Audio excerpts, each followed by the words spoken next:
इत्तेशाम साहब, आप इस मुमकिना फ़रोख्त को किस तरह से देख रहे हैं? और जैसे कि डॉक्टर साहब ने बात की कि अब्राहम अकॉर्ड जो है इस पे भी बातचीत होगी, आप समझते हैं कोई ब्रेक थ्रू होगा इसी विजिट में इस हवाले से? देखिए, हम ना अगर पहले जहाज़ की बात कर ली जाए तो ये बात हमें ये अब समझनी होगी बड़े वाज़े तौर पे कि अब ये मामला अमेरिका और सऊदी अरब का नहीं है। अब देखते हैं, हमारा तो बाकायदा एक डिफेंस पैक्ट जो है ना वो सऊदी अरब के साथ हो चुका है। तो आप इसको कितना भी इग्नोर करें कि हमारा इसमें कोई असूल नहीं होगा, ठीक है, हमें तो जहाज़ नहीं अमेरिका सऊदी अरब ने हासिल करने के बाद दे देने, लेकिन बहरहाल ये एक बड़ी सिग्निफिकेंट मूव डेफिनेटली है।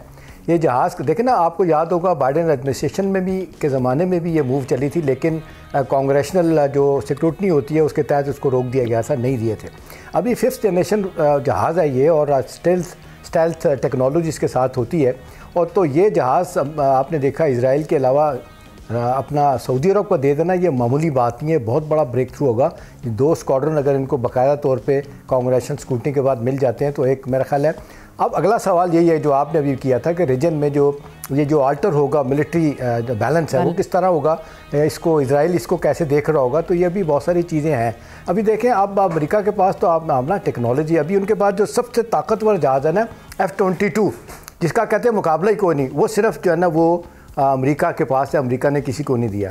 इसी तरह आपने देखे J-35 चाइना बना रहा है, कुछ मुल्कों को दिया, हमें भी शायद मिल जाए, लेकिन उनका एक जहाज़ है J-20, वो चाइना किसी को नहीं दे रहा, उनके पास ही है। तो अपेरेंटली तो लगता है कि ये मिडल ईस्ट में बैलेंस तो किसी तरह होगा। हाँ, थोड़ा सा मेरा अपना ख्याल है, ईरान के साथ मामला तब बड़ी हद तक बेहतर हो चुके हैं, तो मुझे नहीं लगता कि इतनी ज़्यादा ईरान की ओपोजिशन होगी कि वो क्यों जहाज़ एक्वायर कर रहा है। हाँ, जो डॉक्टर साहब कर रहे हैं ना, ये जो डॉक्टर साहब ने जो बात की है ना, ये कतर के हमले के बाद सारी डायनामिक्स जो है ना इंटरनेशनल सतह पे तब्दील हुई हैं, और मिडिल ईस्ट के ममालिक वाक़तन ना वो उनको लगता है कि उनके लिए ख़तरात बढ़ गए हैं। अब अगला सवाल ये है कि जी इसके बाद क्या होगा।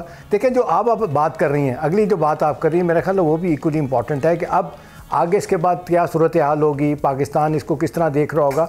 और फिर जो गज़ा की बात है, देखें आपने रेजोल्यूशन तो पास हो गया, इसको किसी ने भी हम ना जिसको कहते हैं अप्रूवल में रखने नहीं डाले।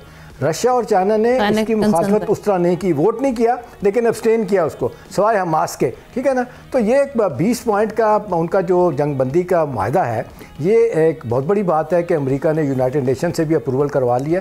अब आगे जो मरहले हैं ना वो बड़े खौफनाक हैं। वो मैं चाहूँगा कि आप सवाल भी मैं शायद पूछ लूँ या उस पर डॉक्टर साहब भी बात करेंगे। अभी देखें हम ना, ये जो इस वक्त सूरत हाल पैदा होगी ना, वो ये है कि कंसोलिडेशन ऑफ सीज़ फायर कैसे होगी।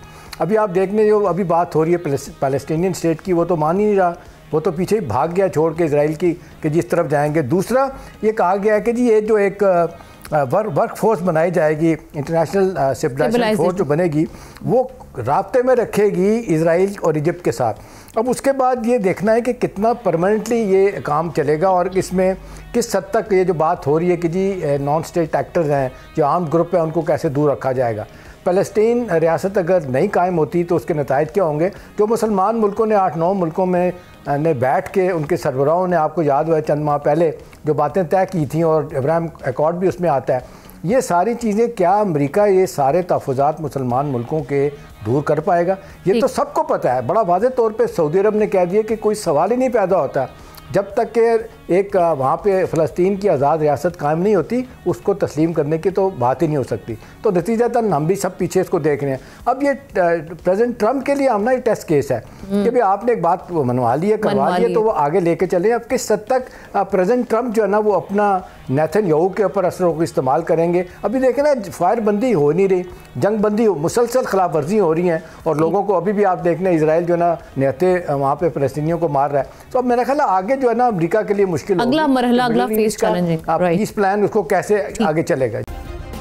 सब्सक्राइब करें और बेल दबाएं ताकि कोई खबर रह न जाए।